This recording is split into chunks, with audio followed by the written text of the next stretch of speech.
Good afternoon. I'm Jim Arrington. I'm the mayor of LaGrange, and our hearts are hurting today. On behalf of the entire city of LaGrange, I want to express our deepest condolences to the family of Javion Dukes, whose life was tragically taken far too soon. We're also lifting up other young victims of this senseless violence. Montija Hand, Aja Pruitt, Jadarius Blackman, Shakayla Cofield, Titus Dunlap, and Yana Leonard, who are recovering from their injuries. We continue to pray for their healing, for their families, and for everyone impacted by this devastating event. This should never have happened. The violence we witnessed is absolutely senseless. It has shaken our community, and it must stop. We need your help. The LaGrange Police Department is working tirelessly to solve this crime and to bring those responsible to justice. But we cannot do it alone. If you were at the party, or if anyone you know was at the party, no matter how small you think it may be, it can make a difference of any information you may have.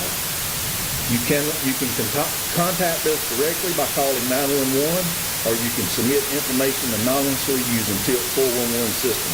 Simply text the keyword LaGrange in your message to 847-411.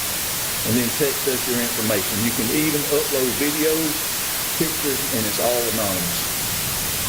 Please, if you know something, say something. Now's the time to come together as a community to stand against this violence. And at this time, I'd like to invite Major Dale Strickland to share what happened and give us the latest on the investigation. Good afternoon, everyone. Again, I want to echo on behalf of the LaGrange Police Department and Chief Idash our condolences to the families that were affected by this senseless violence. I want to give you a summary of what occurred that afternoon. I know that there's a lot of information that is being passed around between individuals. I want to give you some idea of exactly what took place. Our officers first began responding to calls for service of a large party out in the Troup County area off of Cameron Mill Road. There was a party that was taking place at one of our lake accesses there. The Sheriff's Office responded there to address some complaints of that party or relating to the party, and officers with our police department who were working a crime suppression detail already responded to assist them in ensuring that was resolved peacefully. As our officers responded to that area, the group began to break up. There were in excess of 100 people, I'm told, there. That group began to break up and left the area. Those individuals left the area and came toward the city of LaGrange, so our officers knew that we would likely have different spots or areas here in town that we needed to be watching out for based on this large crowd breaking up there and coming into town. Within 30 minutes, that was in fact the case.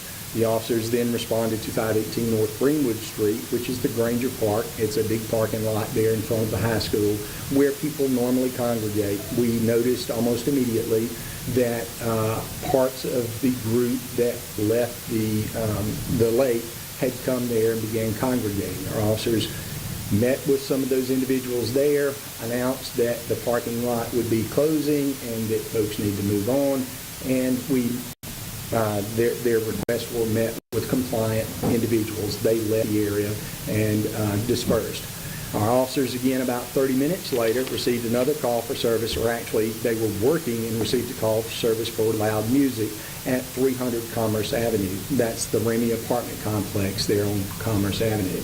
They responded to that area, again, seeing about 50 individuals there that they believed were from that party, that original party.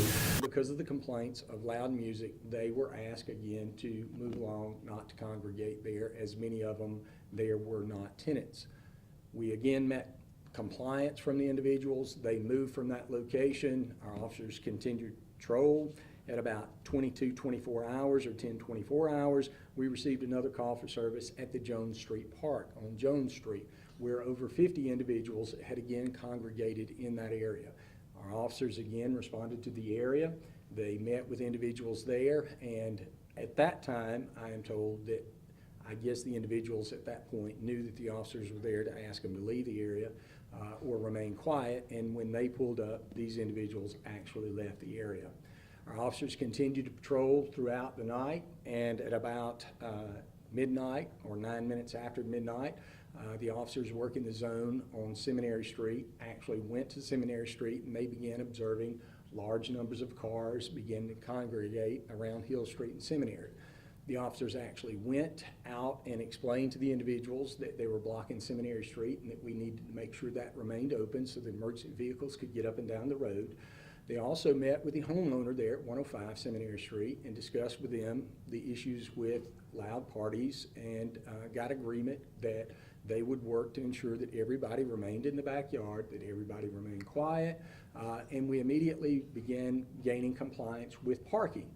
The people there at the party came out, started moving their vehicles over to one side of the street so that we could pass up and down the street.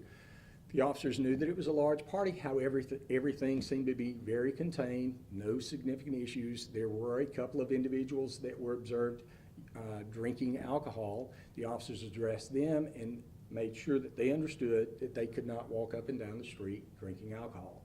Those individuals complied and went to the backyard of that resident, and our officers, again, after being there for some time, left the area.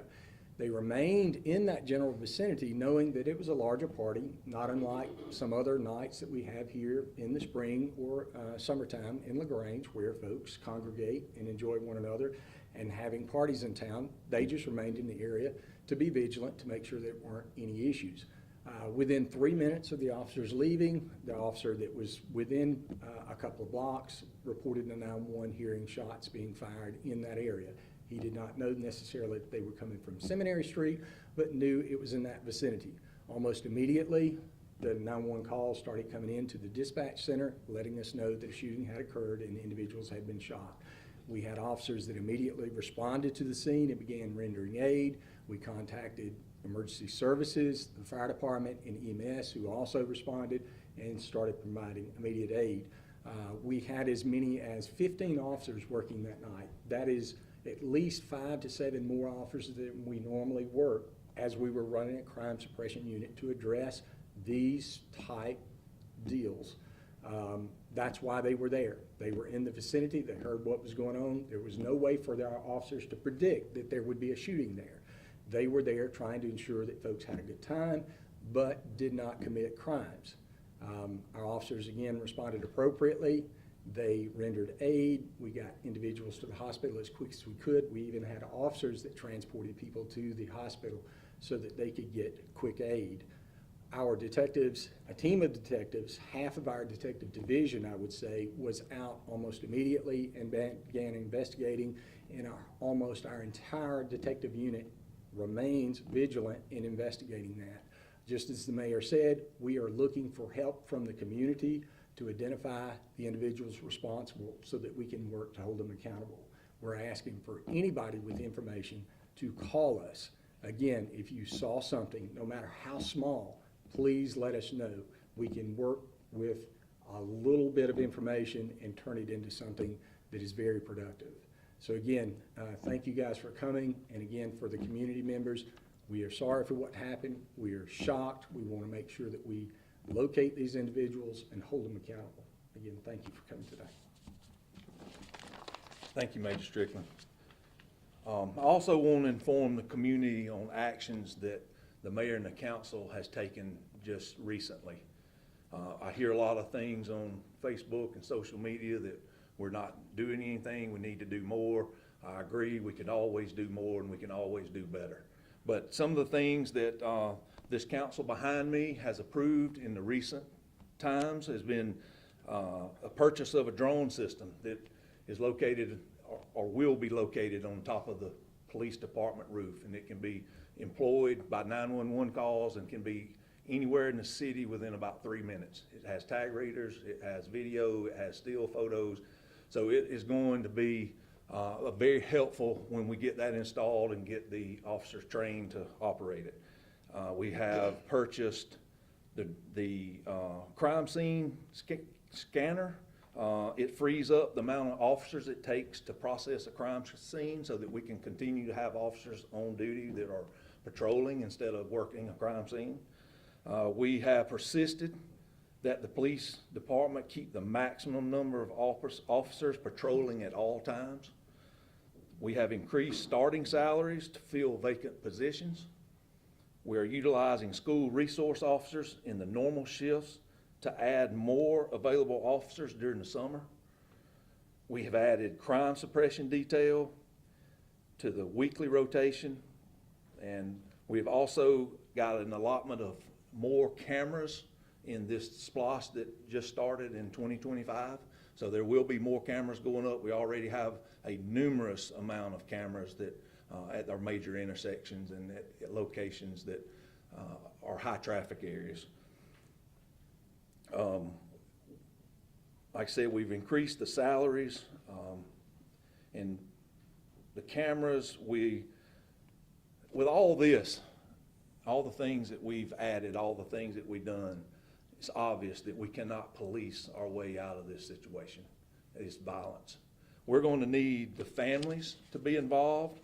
We're going to need the churches involved. We're going to need the community involved.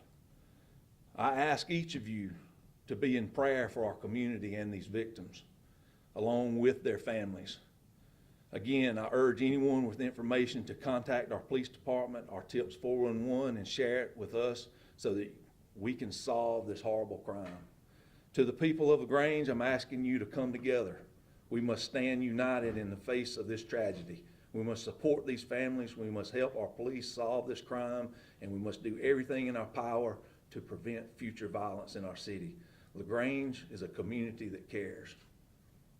I know we can come together and be stronger if we stand together. Thank y'all. Maybe quickly, any idea on the motive? No, sir. We're still working through that. This investigation is brand new.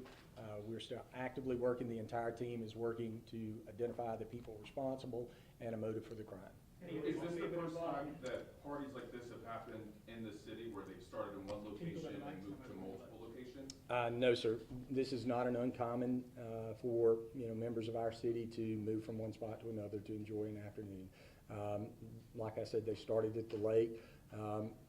These guys talk to one another often through social media, where one or two may have been at the party and another one was going on in town. They can share that information through social media, and a party get bigger than what its intent was just by, folks saying, hey, we're having a good time over here, come visit with us. Can you tell if this was gang related at all?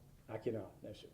Do you have the rough estimate of the ages of the victims, youngest to oldest? Yes, sir. The youngest currently that we know of is 16. The oldest is somewhere 20 or 21 years old. And did any of these victims shoot back at who was shooting at them? There's not any evidence of that, no, ma'am. Is there a reason to believe there were multiple gunmen or shooters? That's information I don't have at this time that I couldn't share. Can you tell how many shots were fired? I can tell that there were multiple shots. I can't tell you exactly how many at this time. Is the police going to provide the media with video of the crime scene? Sir? Do y'all have some video or body cam video? We do, but this is an active case, so we won't release any of that information until this case is resolved.